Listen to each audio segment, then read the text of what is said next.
Thank you very much. Good afternoon. Now in Brazil, it's 1 o'clock. So good morning to all of you who are around the world. Good afternoon. So my task today is to move a little bit beyond the colorectal, but it's still in the same track. So talking about what is going on for patients with anal cancer. And I'd like to thank the opportunity of OncoDaily for the invitation to participate in the global cancer movement. I have no conflicts of interest to declare related to this topic. Well, anal cancer is a rare cancer. It's only 3% of the, less than 3% of the GI cancers, with a global estimate of nearly 50,000 new cases and nearly 20,000 deaths in 2020. But its incidence is highly increasing, especially among the HIV positive population. The main risk factor is the HPV infection, which is present in nearly 90% of the patients. And also immunosuppression. So immunosuppression increases the risk of anal cancer, including autoimmune disease or people who are submitted to organ transplant and immunosuppression related drugs, and again, HIV.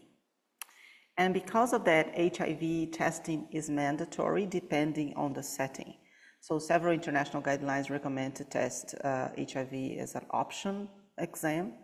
But for example, in our environment in Latin America, we tend to test all patients because the prevalence of HIV infection, it ranges from 10 to 25% depending on the country. And the general principles of the treatment of this disease is basically chemoradiation. So for superficial tumors, a transanal resection with negative margin can be used, but most patients are treated with definitive chemoradiation combined, so radiation combined either with mitomycin and fluoropyrimidine-based chemo, or cisplatin combined with the fluoropyrimidine, as both drugs can offer similar outcomes. And mitomycin is not available in many settings, not available in Brazil, for example. So most of our patients are treated with cisplatin and 5-FU or capecitabine. So uncontrolled phase 2 studies have shown that capecitabine can replace infusion of 5-FU with a very high cure rate. And cure rates, complete response rates occur with this treatment in around 80 to 90%, of course, depending on the clinical stage. But eventually 15 to 20% of patients either recur and present metastatic disease or develop persistent tumor after chemoradiation. So the treatment is good. I would say most people are cured, but not all patients. So around 20% will not be cured by definitive chemoradiation. And in that setting, salvage treatment with abdominal perineal amputation is recommended. And that strategy, although very aggressive, I would say, can cure a substantial percentage of patients. But overall, considering all these standard approaches, how can we improve the outcomes of these patients? So let's start with the improvement of the outcomes related to chemoradiation. So a question that often comes to the clinic is, what could we decrease the intensity of therapy in patients with very early stage tumors? So this is a study that we have conducted, including only patients with T2 and 0 clinically. This is a retrospective series where we compare patients who received either full versus non-full therapy. So full would be definitive chemoradiation with 2 drugs, and non-standard, most of patients received only radiation. And what we found was that the rate of complete response was higher among those who received the full treatment with chemoradiation, but also the disease-free survival. So apparently patients with the clinical T2 and 0 should receive full chemoradiation instead of just radiation. But what about the very early ones? So this is a study that is ongoing that compares chemoradiation as a standard approach versus chemoradiation, but with a lower dose of radiation. This study is called the DECREASE, and they enrolling patients with T1s and very early, very small T2s. So we're going to have that answer later on. The strategy is to decrease the dose of radiation and to reduce toxicity and improve tolerability of the therapy. Another strategy that has been tested in other tumor settings, and now we just presented our results in anal cancer, is to add pre and probiotics during chemoradiation. So there are several studies suggesting that the addition of pre and probiotics can improve the tolerability of therapies, including radiation, and this was our hypothesis. So this was a randomized phase 2 study where we enrolled all patients who were about to start chemoradiation for anal cancer, and they were randomized to either standard chemoradiation or the addition of pre and probiotics during treatment, starting 7 days before and going on until the first response evaluation, about 8 weeks after the completion of therapy. But unfortunately, we didn't see any difference. So these are the CR rates, as you can see in the control versus the interventional group with the pre and probiotics. Actually, the CR rates at 6 months was higher, close to 90% in the control and 75% in the pre and probiotics. And our main endpoint, which was the tolerability, measured by the rate of grade 3 or 4 adverse events or completion of the chemoradiation within 6 weeks, was even higher for the control. We also collected fecal samples to evaluate changes in the fecal microbiome, and we didn't see any changes, so apparently pre and probiotics did not lead to any bacterial engraftment during the chemoradiation for patients with anal cancer. What about interventional strategies with immunotherapy? Now, immunotherapy is coming to many tumor types, and there are several. So as you can see here, most of these studies are single arm, and some of them randomized. So the first one, the interaction is testing the combination of radiation and modified DCF with a new anti-PD-1 agent, Durvalumab. We have the RADIANCE, which is randomized, so it's comparing chemoradiation with or without Durvalumab. The TYRANNUS, which is a Spanish study, combining atezo and Tiragolumab, which is an anti-TIGIT monoclonal antibody with chemoradiation. The Chinese randomized clinical trial testing the addition of Sintilimab, and another randomized trial, American one, trying to use Nivolumab adjuvantly after chemoradiation, similar to what has been done in a patient with squamous cell esophageal cancer. So we don't have the results of these studies yet, but we will have them very soon, and we're going to then establish if immunotherapy has a role in the combination with chemoradiation for patients with anal cancer. But as I mentioned before, about 15 to 20% of patients develop metastases or are present with metastatic disease and diagnosis. And for these patients, chemotherapy is the standard approach for those who have good performance status. From the ESMO guideline, carboplatin and paclitaxel is the first line recommended agent. And this was based on the INTERACT trial. This was a randomized pick the winner trial where investigators compare carbotaxel versus the old-fashioned cisplatin and infusion of 5-FU. And the aim of the study was to see which arm had the best outcomes in terms of response rate, and then pick that intervention, that regimen for future phase 3. And apparently both treatment regimens offer similar response rate, as you can see here, 59, 57%, similar PFS, although there was a trend for improvement of overall survival for carboplatin and paclitaxel, but again, this was not the primary endpoint, and subsequent second and third line options could have impacted on these results. But overall, the study showed that there was no difference in terms of efficacy between the two arms, but carbotaxel was much better tolerated, and it was picked as the standard regimen to be tested in a future phase 3 trial. And I will show you very soon the recent phase 3 that we have.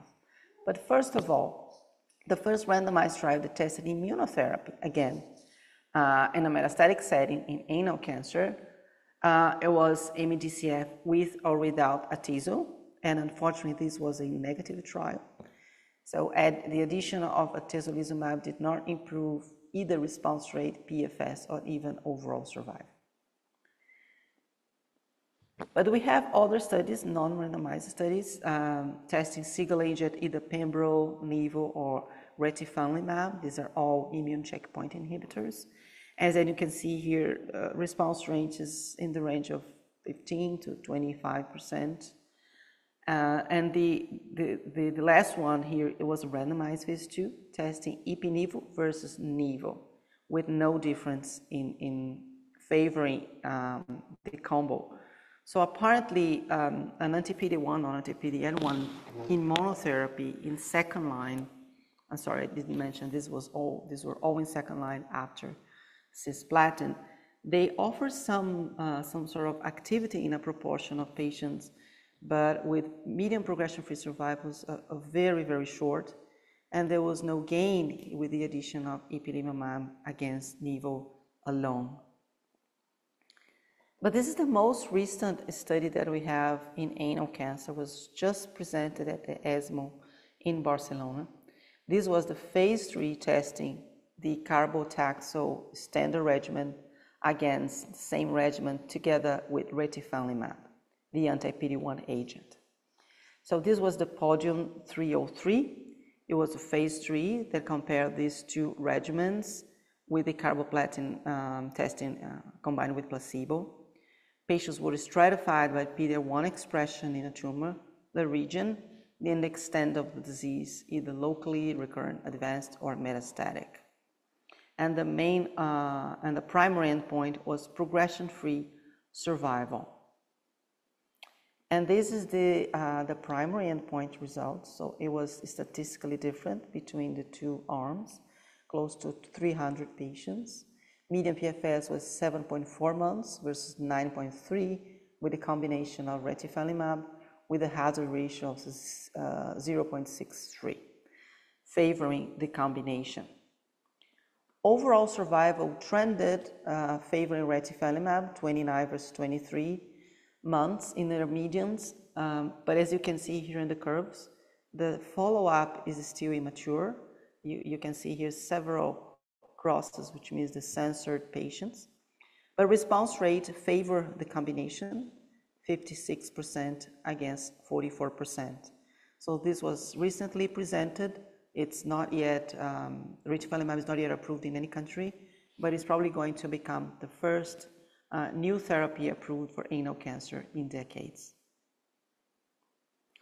What about other ongoing trials? So there is still one ongoing trial, again testing carbotaxol as the first line, with or without Nivolumab. Very similar design to the Podium 303. This is an American study now run by the NCI. And lastly, what about the outcomes of HIV positive patients? I think we cannot discuss anal cancer without mentioning what is the effects of the HIV infection in this population, as anal cancer is seen and increasing in its incidence in patients with HIV infection.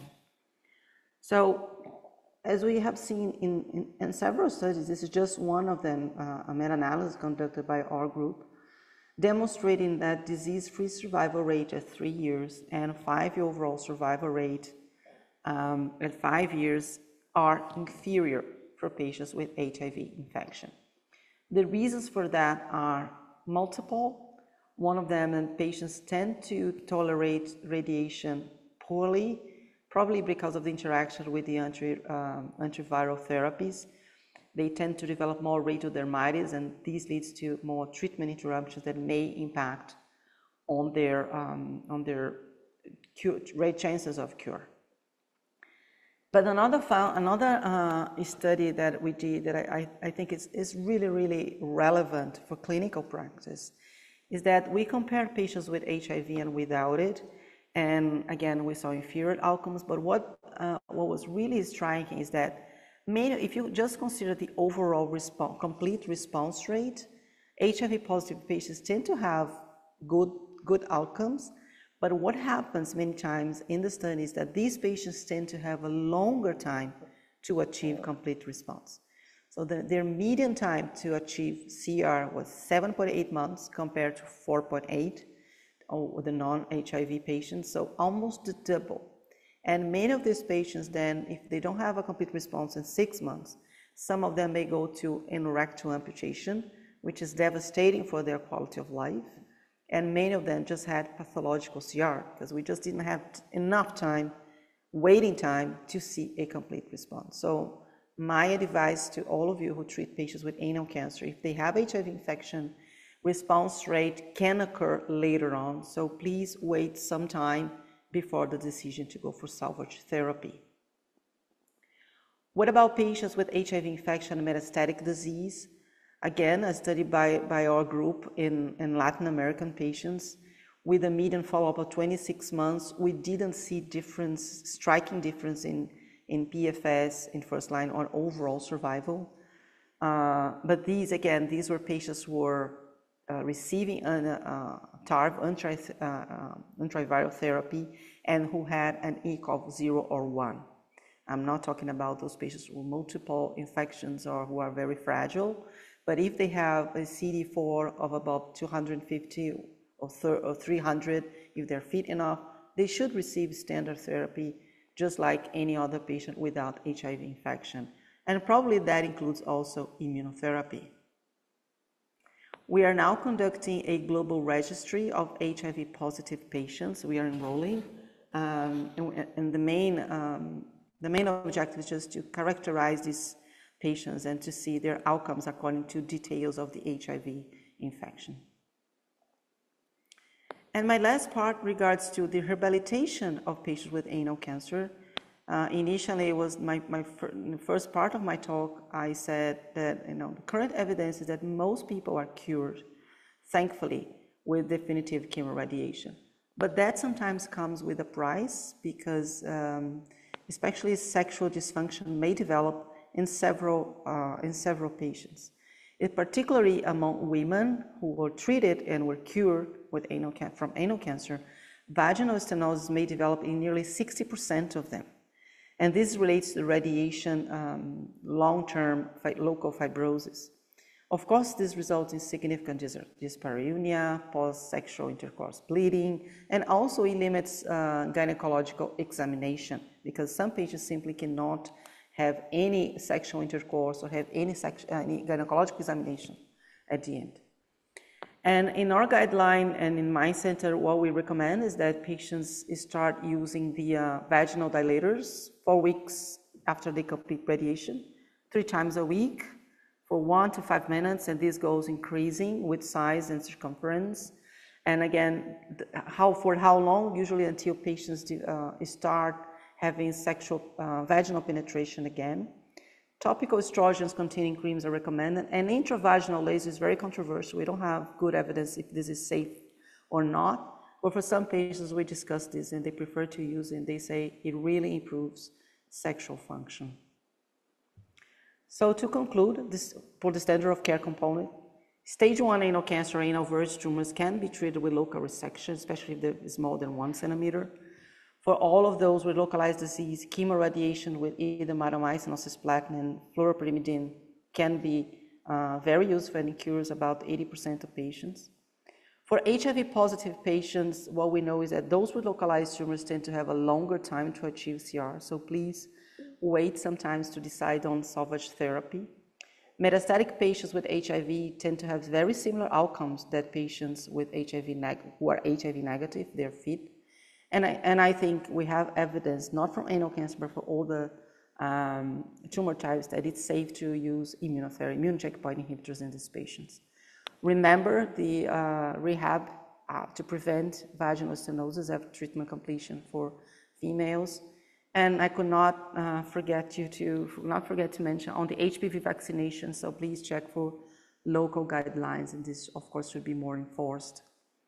For the ongoing research, several trials are now aimed to improve the outcomes of patients, including trials to decrease the dose of radiation for small tumors, or trials that try to add immunocheckpoint inhibitors to improve the cure rates. And for metastatic disease, now we have Retifanlimab that improved PFS and response in first line, and we still wait for regulatory approval throughout the world. And I would like to say that, especially for rare tumors, global collaboration is key to advance the field. And if any of you are interested, please join our global registry of HIV positive patients with anal cancer. With that, I can finish and open for questions. Thank you. Don't forget to like, comment, share, and subscribe to OncoDaily on YouTube. Hit the bell icon to stay updated.